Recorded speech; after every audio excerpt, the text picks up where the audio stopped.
it has to be individual. Otherwise, it isn't a personal choice to engage. And God wants it to be a personal choice to engage. It's just that the measure of that can increase. So more people can individually engage with him, because the more that have, they're raising the level of the frequency to make it easier for others, because they're creating an atmosphere of love, joy and peace and rest and in their life. You know, the more who become enlightened, the easier it is for the atmosphere to enable others to become enlightened. So it's an increase. There's an increasing of it, which is changing the frequency and making people more aware. So light is coming into darkness and people are actually being drawn to the light. Lots of ways of describing it, but it is taking place.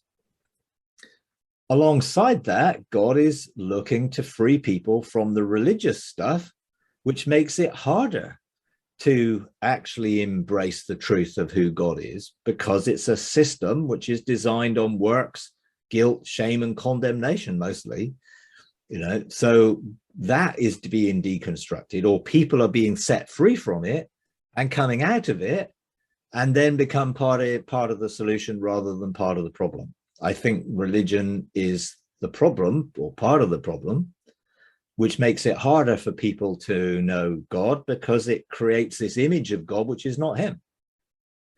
And therefore people have to have an encounter either within or without. And people who are already in that system, who do have some sort of relationship with God, are becoming awakened. Some of them are, you know, coming into a love dimension, which is again challenging their belief systems, their belief about how it all works. So we're coming out of a law-based system into a grace relationship, and you know, that is making, again, changing the atmosphere and enabling more people to engage the light. And the more those that have had illumination or enlightenment demonstrate love and joy and peace and limitless grace and triumph of mercy, and begin to function as God functions, the more people will be drawn to that. They will begin to engage it. And the more we legislate for it, and the more we govern, and the more we establish heaven on earth, and the more we function that way with the angelic realm, the more we can target people, groups, or things with outpourings of that love. So that it will always be individual, but it may be individual people in an area or in a people group may together experience something, because there is a directed sense of love, which I think is our role, to direct love where it needs to engage. We need wisdom to do that, because I don't think it's as simple as just saying, great, everyone needs to experience love, because some people aren't in the place where they will be able to receive it. You know, so Jesus said, don't cast your pearls before swine, they'll just trample it underfoot. So we've got to be wise in who we approach, how we approach it, and how we target those people with love to be effective. It isn't a scattergun approach of let's just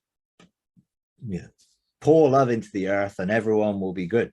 It's actually more strategic than that. And I think the more we become aware of the strategic nature of the kingdom and the government of God, the more we will begin to function within that, to engage it and to enable it to take place. So again, it's not just God just does it. I don't think God ever just poured out something as a revival or whatever we want to call it. It was always in response to us engaging him for something. And I think we can still do that if we have a heart to see more and more people come into that enlightened state. Enlightenment does not require equal numbers, fortunately. There's an exponential increase to when people become enlightened together that enables greater enlightenment and to balance out all the things that are going on in the earth.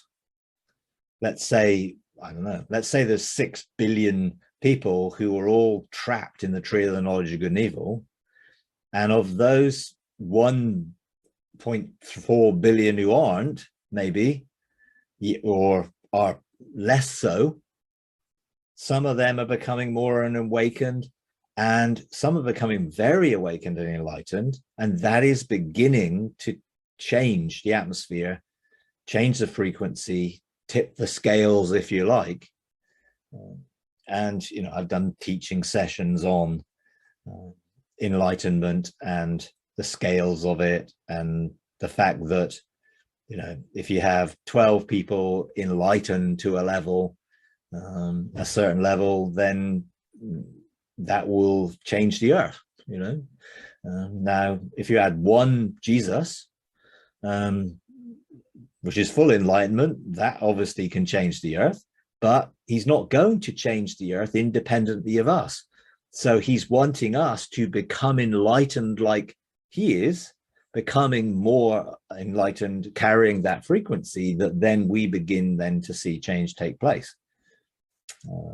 Now, ultimately, I believe his desire is that everyone would be enlightened, to begin to become aware.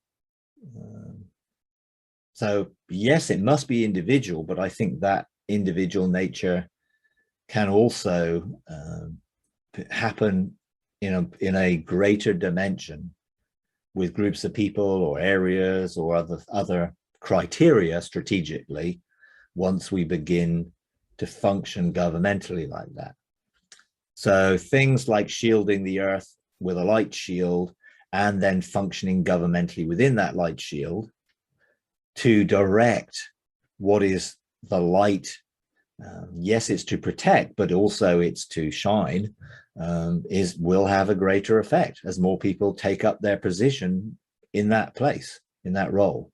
Hi everyone, we're starting a Patreon page, patreon.com/freedomarc, and we would like to invite you to partner with us in taking the message of God's unconditional love, limitless grace, triumphant mercy to a bigger global audience.